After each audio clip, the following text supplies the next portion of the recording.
not dead. I'm not dead or anything. Okay, so now that we got that out of the way, sorry that I didn't review anything on Saturday. It was Valentine's Day, so you already know I had stuff to do.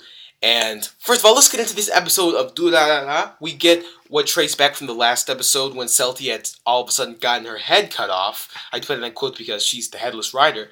She got her head cut off, and apparently it was this enemy biker, and her name, the biker that tried to kill Celty, her name was VARONA, and her acquaintance was SLOAN, and apparently, looking from the next promo, I guess they have to do something with Russia. They have to do with probably Simon and Igor and people like that, because from what it looks like, they have some sort of relation. And they're talking about, and it looks like that they're really good friends, and the agency that Rudy was in, that, I guess I forgot what his name was, but he wanted them to take out this girl named Akane, who's the granddaughter of the Yakuza CEO. And now Shiki's not the leader. He's just the person that actually assigned Celty the missions. And Celty is supposed to protect Akane. And then Akane, apparently she had ran away from home, but she also tried to go kill Shizuo. So, sort of a little fuzzy on that topic of whether Akane ran away from home or the grandfather. It's a little mixed up from there. And then you have Shizuo, Tom, and Akane coming to Shinra's place because Shizuo always comes to Shinra for people that are wounded, or Akane in this case. And then Shinra's like throwing all these insults at Shizuo, going like you have the brain size of an infant level, like making all these insults, going like, do you not know how strong this guy is? Like, I'm gonna say that.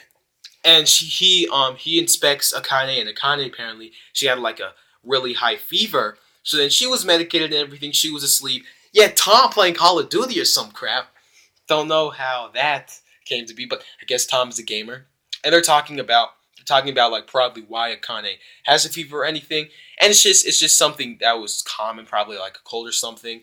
Shizuo thought it was teething, but teething applies to toddlers and infants, not Akane, who's probably like 9 years old now. And coming back from that, you have Celty, who doesn't even know that Akane is at the house, and she's searching for her. But then the biker comes up and tries to like slice her head off. Apparently, she used these strings. She attached them to a pole and probably used it as like tripwire or something, thus making that happen. And then we also go back to Mikado talking about he saw Kita in the chat and how the dollars are in danger. That's what Kita said. Like, he always says the dollars are in danger. Back at the Yellow Scarves incident, the dollars were in danger. So when he says stuff like that, it really doesn't affect me. I really do not find it really significant, because they're gonna be in danger because you have rival gangs and everything. So then he wanted to tell Andri, but apparently that would make her feel uneasy. And then Mikado, I cannot get over that voice going like, a spoiler alert, in the light novel, all that stuff he does, acting like a wimp, that's all an act. So I really need the real Mikado to like show up now, because that voice, I can't take the voice.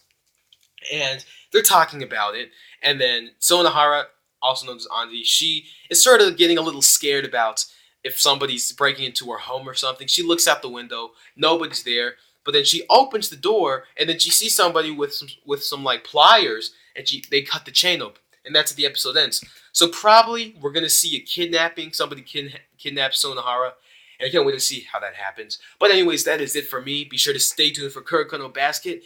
And if you guys like this review, be sure to subscribe if you're new. Thank you guys so much for stopping by. And until we meet again, see ya.